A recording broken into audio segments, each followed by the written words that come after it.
Hello बच्चों, welcome back to my channel study with Nitesh. देखिए, आज का जो वीडियो है वो 12th क्लास के बच्चों के लिए है। 12th क्लास के बच्चों को मैं आज इंटीग्रेशन के क्वेश्चन पढ़ाऊंगा, जो कि काफ़ी बेसिक इंटीग्रेशन के क्वेश्चन से स्टार्ट होके हम लोग हाई लेवल में जाएंगे, जो कि आने वाले कुछ वीडियोस में कवर किया जाएगा। तो जो मैं क्वेश्चन ले रहा हूँ ये आपकी एनसीईआरटी की बुक में है। एनसीईआरटी की बुक से ही क्वेश्चन लिए, जिससे कि आपके डाउट भी क्लियर हो जाए और आपकी अच्छे से प्रैक्टिस हो जाए। अगर आपको नहीं आता है स्कूल में या कहीं भी आपने पढ़ा हो, अगर नहीं आ रहा हो तो आप इसको एक बार वापस से देख सकते हैं, समझ सकते हैं। वीडियो को पॉज कर लीजिए, फिर समझ लीजिए, आराम से आप सीख लीजिए। तो इंटीग्रेशन की प्रॉब्लम कैसे करते हैं इसको देखते हैं। तो सबसे पहले बच्चों, इस वीडियो से पहले आपको इंटीग्रेशन के फॉर्मूले पूरे याद होना चाहिए। जितने भी इंटीग्रेशन में फॉर्मूले लगते हैं वो सब याद होना चाहिए। अगर आपके पास लिखे नहीं है तो आप इससे पहले एक जगह लिख लें, सभी फॉर्मूलों को एक जगह लिख लें, जिससे कि आप इंटीग्रेशन के क्वेश्चन कर सकते हैं। और अगर 12th क्लास में हो, मैथ्स पढ़ते हो, तो आपको पता होगा कि इंटीग्रेशन पढ़ने से आने से पहले आपको डिफरेंशिएशन आना जरूरी है। डिफरेंशिएशन आपने पढ़ लिया हो, अगर डिफरेंशिएशन नहीं पढ़ा है तो डिफरेंशिएशन पढ़ के आइए, देन आप इंटीग्रेशन के सम कर सकते हैं। डिफरेंशिएशन पे भी मैंने वीडियोस बनाए हैं, आप उनको देख सकते हैं और फिर आप इस वीडियो को देखें, जिससे आपको बेहतर समझ में आए। तो starting with the first question, पहले क्वेश्चन से शुरुआत करते हैं। क्या लिखा है? Integration 4e⁻³ + 1 dx। ये इंटीग्रेशन का साइन है और यहाँ पे dx लिखा है। इसका मतलब है कि हमको इंटीग्रेशन करना है with respect to x, x के रिस्पेक्ट में इंटीग्रेशन करना है। तो देखिए कैसे करते हैं। यहाँ पे दो टर्म है, तो दोनों टर्म का अलग अलग इंटीग्रेशन किया जाएगा। ठीक है, तो देखो 4e⁻³ है, तो सबसे पहले 4 को वैसे लिख दो, क्योंकि 4 क्या है, कांस्टेंट है, उसको वैसे लिख दिया पास में। अब हमें पता है e⁻x का इंटीग्रेशन होता है e⁻x ही होता है, मतलब ये e⁻3x ही हो जाएगा। और ये जो 3x लिखा है इसका हमें करना होगा डिफरेंशिएशन, क्योंकि ये दूसरा फंक्शन आ गया इसके ऊपर।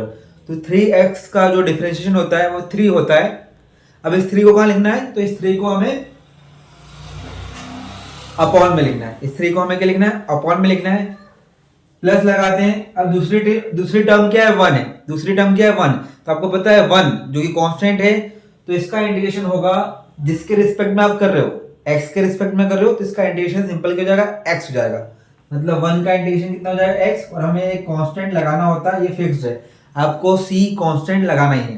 तो ये आपको क्वेश्चन समझ में आ गया होगा। 4 को वैसे लिखा, e⁻x का e⁻x होता है, तो वही लिखा। 3x का होता है डिफरेंशिएशन 3, इसलिए हमने अपॉन में 3 लिख दिया। और 1 का इंटीग्रेशन कितना होता है? x, तो x लिख दिया, प्लस कांस्टेंट लगाना है। तो ऐसे इस सम को हमने किया है। आपको उम्मीद करता हूं ये सम समझ में आ गया है। अब मूव करते हैं हमारे दूसरे क्वेश्चन की ओर। हमारा दूसरा क्वेश्चन है, यहाँ पे दूसरा क्वेश्चन कर लीजिए, आपको चेंज कर लीजिए। क्वेश्चन नंबर हमारा 2 है। क्या है? x² ब्रैकेट में 1 - 1/x² dx। इसका हमें क्या करना है? इंटीग्रेशन करना है। तो बच्चों यहां ध्यान रखना है, आप डायरेक्टली x² का इंटीग्रेशन मत कर दीजिएगा, 1 का भी कर देंगे 1/x²। ऐसे नहीं होगा। पहले क्या होगा, इसको सिंप्लीफाई किया जाएगा। ये जो x² है इसको अंदर मल्टीप्लाई कर दो, तो ये क्या बन जाएगा? x² का 1 में तो x² माइनस x² का 1/x² में होगा, तो 1 आएगा dx। x² जब 1/x² के पास गया तो x² से कैंसिल हो जाएगा, तो वहां पे 1 आएगा। राइट नाउ अब आप यहाँ पे इंटीग्रेशन कर सकते हैं। अब यहाँ पे ध्यान रखना है फॉर्मूला, तो x की पावर n का इंटीग्रेशन करना है। तो ध्यान रखो x की पावर n है, मतलब जब भी पावर होता है तो पावर में +1 कर दो और उसी को नीचे लिख दो। मतलब पावर में +1 कर दिया, कितना हो गया? 3, और उसी को नीचे लिख दिया। मतलब x² का इंटीग्रेशन क्या हो जाएगा? x³/3, और 1 का तो आप जानते ही x होगा, और कांस्टेंट तो हमें लिखना ही है। तो यहाँ पे हमारा दूसरा क्वेश्चन भी खत्म होता है। आई होप इसको आपने अच्छे से समझ लिया होगा, और नहीं समझा तो टेंशन वाली बात नहीं, वीडियो को पॉज करो और वापस से देखो, री वॉच करो, आपको समझ में आ। क्वेश्चन नंबर तीसरा हमारा ये रहा, root x minus 1/√x whole square dx. इसका हमें इंटीग्रेशन करना है। ये हमारा तीसरा सम है। We are starting with the basic question, हम शुरुआत से क्वेश्चन ले रहे हैं। ये क्वेश्चन जो है एनसीईआरटी की बुक से लिए गए हैं, तो आप एक्सरसाइज वाइज देख सकते हैं। ये पहली एक्सरसाइज का क्वेश्चन है। देखिए अब यहाँ पे रूट एक्स माइनस 1/√x का स्क्वायर है, तो हमें फॉर्मूला लगा देना है। यहाँ पे डायरेक्ट इंटीग्रेशन नहीं होगा, पहले फॉर्मूला होगा फिर सिंप्लीफाई करेंगे। तो क्या बन जाएगा, ये रूट एक्स का स्क्वायर एक्स हो जाएगा, ये हो जाएगा 1/x, और क्या हो जाएगा यहाँ पे ये प्लस होगा और माइनस यहाँ कितना जाएगा 2 dx। यहाँ पे कौन सा फॉर्मूला लगा, ए स्क्वायर तो x हो गया, b square plus b square तो 1/x हो गया, और -2a भी करोगे तो -2 आ जाएगा, क्योंकि a और b जो है रूट एक्स 1/√x है वो आपस में कैंसिल हो जाएंगे, तो -2a भी कितना आएगा, -2 आएगा। अब लुक एट दिस, इसका इंटीग्रेशन आप लोग कर सकते हो, पर कब कर सकते हो, जब आपको फॉर्मूला पता होगा। अभी सिखाया मैंने, यहाँ x की पावर कुछ नहीं मतलब 1 है, तो x की पावर 1 है मतलब जो पावर में होगा उसमें हम 1 ऐड कर देंगे, तो कितना बन जाएगा, 2 बन जाएगा। इसको नीचे लिख देंगे 1/x। बच्चों 1/x का इंटीग्रेशन होता है log x, और 2 तो कांस्टेंट है, या फिर 2 के पास में 1 है, तो हम 2 का इंटीग्रेशन क्या होगा, 2x हो जाएगा। कितना हो जाएगा, 2x और प्लस c।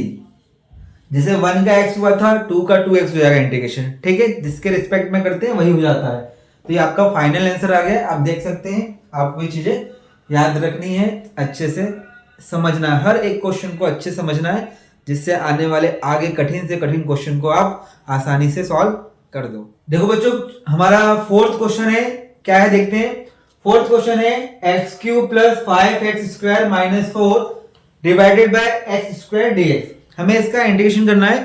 तो देखो इस क्वेश्चन को डायरेक्ट देख के आप फिर से वही गलती नहीं करना है, डायरेक्ट इसका इंटीग्रेशन नहीं कर देना है, ये सिंप्लीफाई होगा। इसके अपॉन में x² है, तो सभी के टर्म में हम x² लिख देंगे, मतलब सेपरेट कर देंगे। तो ये क्या बन जाएगा, जब x³ को x² से डिवाइड करेंगे तो कितना आएगा, x आएगा। 5x² को x² से डिवाइड करोगे कितना आएगा, 5 आएगा। माइनस 4 को x² से डिवाइड करोगे तो अपॉन में जो x² लिखोगे ना उसको ऊपर ले आना, तो -2 हो जाएगा dx। अब एज इट इज सभी टर्म्स का इंटीग्रेशन कर दो, तो x का इंटीग्रेशन कितना होगा, x²/2, 5 का 5x, और x की पावर -2। मैंने क्या सीखा है, +1 करके जो नीचे उसी को नीचे लिख दो, तो -2 में +1 करोगे तो कितना आएगा, -1, मतलब कितना आएगा, 4 -1 अपॉन में -1। ये खत्म, इसका इंटीग्रेशन कर दिया। थोड़ा सिंप्लीफाई करना चाहो तो सिंप्लीफाई कर दो, नहीं तो यही आंसर हो जाएगा, माइनस माइनस प्लस 4, x की पावर -1 है, इसको ये 4/x भी लिख सकते हैं। और कांस्टेंट तो लगाना ही, हमें कांस्टेंट तो हमेशा लगाना ही है, वो भूलना नहीं है। तो हमारा ये आंसर आ जाएगा। आप देख पा रहे हो मैं कैसे क्वेश्चंस को कर रहा हूं। तो अब बारी है क्वेश्चन नंबर 5 की। अब हम करेंगे क्वेश्चन नंबर 5 है x³ + 3x + 4 divide by √x dx। इसका हम इंटीग्रेशन करते हैं। अगेन आपको समझ में आ गया होगा कि मैं क्या करने वाला हूं, मैं सेपरेट करने वाला हूं। तो सेपरेट करने वाला हूं तो मैं स्टेप लिखूंगा जिससे आपको समझ में आ जाए। मैं डायरेक्ट भी कर सकता था, पर मैं यहां पे स्टेप लिखूंगा। ये मैंने सेपरेट कर दिया। अब थोड़ा सा और सॉल्व कर देते हैं। अब बताओ ये x³ है और नीचे क्या है, x की पावर 1/2 है, तो 3 में से 1/2 माइनस हो जाएगा, तो कितना आएगा, 3 में से 1/2 माइनस कर दो तो कितना आएगा, 5/2। तो इसको हम x की पावर 5/2 लिख सकते हैं, ठीक है। प्लस यहाँ पे तो 3 वैसे लिखेंगे। अब 1 है पावर, 1 में से क्या करना है, हाफ को माइनस करना है, तो कितना आएगा, x की पावर 1/2। 12th क्लास के बच्चे हो, ये समझ में आना चाहिए मैं कैसे कर रहा हूं। प्लस इसको ऊपर भेज देते हैं तो -1/2 आ जाएगा। इन सबका क्या करना है, इंटीग्रेशन। क्या करना है, इंटीग्रेशन। अब बस क्या करना है, यहाँ पे फॉर्म लग जाएंगे। तो इसका इंटीग्रेशन करोगे x की पावर 5/2, मैंने क्या सीखा है, इसमें एक ऐड कर दो। तो 5/2 में अगर 1 ऐड करोगे तो कितना आएगा, 7/2। कितना आएगा, 7/2। तो x की पावर 7/2 और जो नीचे 7/2 लिखोगे वो क्या बन जाएगा, 2/7। क्या बन जाएगा, 2/7। वैसे 3 वैसे की वैसी x की पावर 1/2 में 1 ऐड करोगे तो कितना आएगा, 3/2। क्या आएगा, 3/2। और 3/2 को जब ऊपर लिखोगे तो क्या जाएगा, चलो मैं अभी ये लिख देता हूं, बाद में कर दूंगा क्योंकि 3 भी है ना वहां, इसलिए प्लस अगेन x की पावर -1/2 है, उसमें 1 ऐड करोगे तो कितना आएगा, 4। -1/2 में 1 ऐड करोगे तो कितना आएगा, 1/2। x की पावर 1/2 और नीचे भी 1/2 प्लस कांस्टेंट तो हमें लिखना ही है। तो ये हमने क्या किया, इंटीग्रेशन किया। ये जो लाइन थी इस लाइन का इंटीग्रेशन करेंगे तो हमें ये स्टेप मिल जाएगी। तो फाइनल आंसर अगर मैं लिखना चाहूं फाइनल आंसर तो क्या आएगा, 2/7 x 7/2 वैसे रहेगा। तो मैं कहां लिख देता हूं, यहां लिख देता हूं, 2/7 x 7/2, 3/2 है, 3 से 3 कैंसिल तो 2 ऊपर चले जाएगा। कितना आएगा, 2x 3/2 प्लस 1/2 है तो ऊपर जाएगा तो कितना जाएगा, 8x 1/2 प्लस c। तो हमारा ये 5th क्वेश्चन कंप्लीट हो गया है। आई होप आपको ये चीज समझ में आ गई होगी। हमारा 6th क्वेश्चन क्या है, 6th क्वेश्चन आपको बोर्ड पे दिख रहा है, इसको समझिए कैसे करेंगे। तो अगेन पहले हमें सिंपलीफाई करना है। देखिए तो क्या दिख रहा है, ऊपर की दो टर्म में से x क्या कॉमन करते हैं, x को कॉमन करो तो क्या आएगा, x-1 और ये x-1 तो ऑलरेडी है अपॉन में x-1 dx। अब आपको समझ में आ रहा है मैं करने वाला हूं, मैं सेपरेट करने वाला हूं, मतलब इस पूरी टर्म के नीचे भी x-1 लिखूंगा तो क्या बच जाएगा, x²। इसके नीचे लिखूंगा तो 1 बच जाएगा dx। इसका मैं इंटीग्रेशन कर दूंगा तो x² का इंटीग्रेशन होता है, सिखा चुका हूं, 1 का होता है x और हमें कांस्टेंट तो लिखना ही लिखना है। तो ये हमारा ये आंसर आ गया। ये सम ये था, आपको लग रहा था इतनी आसानी से हो जाएगा, लगना चाहिए। It comes with the practice, practice करते जाओ चीजें आसान हो जाएगी। तो 7वां क्वेश्चन नंबर 6 हमने कर लिया। अभी 4 क्वेश्चन और करेंगे बच्चों। क्वेश्चन नंबर 7वां बोर्ड पे दिख रहा है आपको, इसका हमें करना है इंटीग्रेशन करना है। कैसे इंटीग्रेशन करना है बताओ, कैसे करेंगे। इतने सारे 6 क्वेश्चन करवा दिए, इसको करना तो आना चाहिए। √x का मल्टीप्लाई कर दो, तो √x का मल्टीप्लाई करेंगे तो क्या जाएगा, √x माइनस x का √x में मल्टीप्लाई करेंगे कितना आएगा, x की पावर 3/2। कितना आएगा, 3/2। इसका इंटीग्रेशन करना है। देखो √x आप जानते हो, √x क्या होता है, x की पावर 1/2 होता है। उसका इंटीग्रेशन करेंगे तो क्या होगा, x की पावर 1/2 है तो 1/2 का इंटीग्रेशन करेंगे तो क्या हो जाएगा, 3/2। कितना हो जाएगा, 3/2 और उसको क्या लिख देंगे, 2/3। क्यों, क्योंकि नीचे 3/2 लिखने वाला था मैं, पर वो ऊपर जाके क्यों जाएगा, 2/3 माइनस x की पावर 3/2 है। कर दो इसका इंटीग्रेशन तो 1 ऐड करना होगा तो x की पावर कितना हो जाएगा, 5/2 और 5/2 यहां लिखूंगा तो क्या बन जाएगा, 2/5 प्लस कांस्टेंट। देखिए 5/2 अपॉन में लिखने वाला था पर वो रेसिप्रोकल होके 2/5 बन गया प्लस कांस्टेंट। ऐसे सम आपको करना है। It comes with the practice. अगर चीज समझ में नहीं आ रही तो आप मुझे कमेंट करके भी बता सकते हैं कि सर ये चीज आपको मुझे समझ में नहीं आ रही है, तो मैं आपको बता दूंगा। तो ये 7वां क्वेश्चन मैंने करवाया है, सिंपल क्वेश्चन था। √x का मल्टीप्लाई किया है, इसको x की पावर 1/2 बोलते हैं, इसको x की पावर 3/2 है। हमें x की पावर n जो इंटीग्रेशन होता है उसका फॉर्म लगाना है। तो दोनों में पावर में +1 कर दो और नीचे उसी को लिखते हैं अपॉन में, तो लिखोगे तो ये स्टेप आ जाएगी। ठीक है, अब बारी है क्वेश्चन नंबर 8वें की। देखो बच्चों 8वां क्वेश्चन ये रहा। तो √x ब्रैकेट में 3x² plus 2x plus 3 dx, इसका इंटीग्रेशन करना है। चलो बताओ कैसे करेंगे।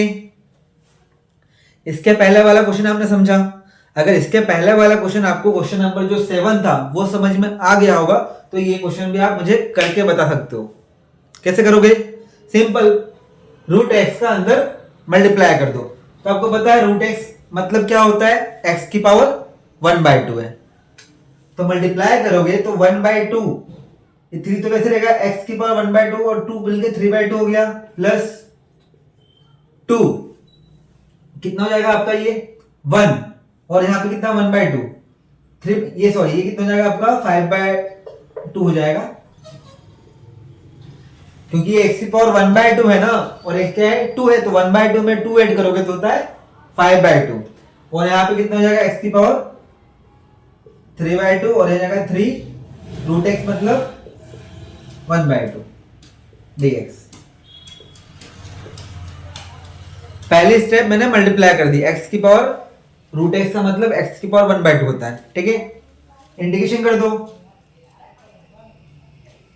3 तो वैसे लिखेंगे, x का पावर 5/2 है, उसमें 1 ऐड करेंगे तो कितना आएगा 7/2, नीचे भी 7/2, 2 यहां पे कितना आएगा x की पावर 5/2 फिर 5/2, और यहां कितना जाएगा 3, कितना हो जाएगा 3/2, और नीचे भी 3/2। सॉल्व करो तो कितना हो जाएगा 7, ये 2 ऊपर चलेगा तो 6/7, x की पावर 7/2 प्लस ये 2 ऊपर चलेगा तो 4/5, x की पावर 5/2, 3 से 3 कैंसिल, 2 ऊपर चले जाएगा, और x की पावर कितना है 3/2, तो x की पावर 3 प्लस हो जाएगा कांस्टेंट, प्लस क्या हो जाएगा कांस्टेंट। तो इस सम को हमने कर लिया, ये हमारा आंसर आ गया। तो यहाँ पे क्वेश्चन नंबर 8 कंप्लीट। तो आपको समझ में आ रहा होगा मैं आपको कैसे पढ़ा रहा हूँ, ये क्वेश्चन आपको समझ में आ जाना चाहिए। यस और no, comment in the box.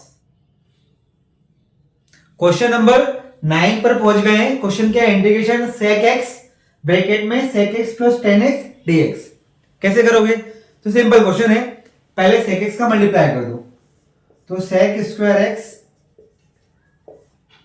Plus sec x tan x। अब मैंने आपको बोला था इंटीग्रेशन के फॉर्मूले आपको याद होना चाहिए, तो मुझे आप बताओ sec स्क्वायर x का इंटीग्रेशन क्या होता है। सर tan x होता है। Sir sec x tan x का इंटीग्रेशन क्या होता है। सर sec x होता है, प्लस कांस्टेंट तो हमें लगाना ही है, तो ऐसे सॉल्व किया जाता है। देखो बच्चों क्वेश्चन नंबर 10 पर आ चुके हैं। क्वेश्चन नंबर 10 क्या है, sec स्क्वायर x अपॉन में cos sec square x dx। हमें इसका इंटीग्रेशन करना है। कैसे करेंगे, कुछ दिमाग में आ रहा है। फॉर्मूला शीट देखोगे तो sec स्क्वायर x का फॉर्मूला है, पर डायरेक्टली क्या इंटीग्रेशन कर दोगे, नहीं कर सकते हैं, क्योंकि सिर्फ sec स्क्वायर x नहीं है, सिर्फ cos sec स्क्वायर x नहीं है, क्या है ये अपॉन में है। तो क्या करना पड़ेगा सर, तो सिंप्लीफाई करो, ट्राई टू सॉल्व। देखो इसको क्या लिख सकते हैं, sec स्क्वायर x क्या है एक्चुअली 1/cos स्क्वायर x है, और cos sec स्क्वायर x क्या है 1/sin स्क्वायर x है dx। जब इसको ऊपर करोगे रेसिप्रोकल करोगे तो sin स्क्वायर x अपॉन में cos स्क्वायर x आ जाएगा, मतलब कितना होता है tan square x। tan square x का इंटीग्रेशन जानते हो, नहीं जानते हो तो यहाँ पे आइडेंटिटी लगाओ, sec स्क्वायर x माइनस 1 हम tan स्क्वायर x को लिख सकते हैं। Now look at the formula sheet, जो फॉर्मूले लिखे हैं ना आपने उसको देखो। sec स्क्वायर x का इंटीग्रेशन कितना होता है सर, tan x होता है, माइनस 1 तो 1 कितना हो जाएगा x, और प्लस c कांस्टेंट तो हमें लिखना ही है। तो ये इसका इंटीग्रेशन हुआ। कितना आसान सम था, पर कुछ अगर आपने फॉर्मूले तो चलो याद था, फॉर्मूला आपको याद भी था, पर ये कॉन्सेप्ट नहीं समझ में आया होगा तो चीजें दिक्कत हो जाएगी आपको। इसलिए ध्यान से आप पढ़िए, ध्यान से समझिए। मैंने आपको पूरे 10 क्वेश्चन करवा दिए हैं, इनकी आप अच्छे से प्रैक्टिस करिए, ध्यान से देखिए किस क्वेश्चन को मैंने कैसे सॉल्व किया है और वैसे ही क्यों किया है, क्या और कोई अलग मेथड है। आई होप इस वीडियो में जो पढ़ाया गया है आपको बहुत अच्छे से समझ में आया होगा। अगर कोई भी प्रॉब्लम हो तो आप कमेंट बॉक्स में लिखें। बाकी की प्रैक्टिस, हम इसकी सीरीज बना रहे हैं, आगे की वीडियो में आगे की एक्सरसाइज कवर करेंगे। एनसीईआरटी में जो एक्सरसाइज है उसको आगे सॉल्व करेंगे क्वेश्चंस को। जब तक के लिए इस वीडियो को यहीं पे ख़त्म करते हैं। अगर आपको वीडियो पसंद आए तो please don't forget to share, like and subscribe. Thank you.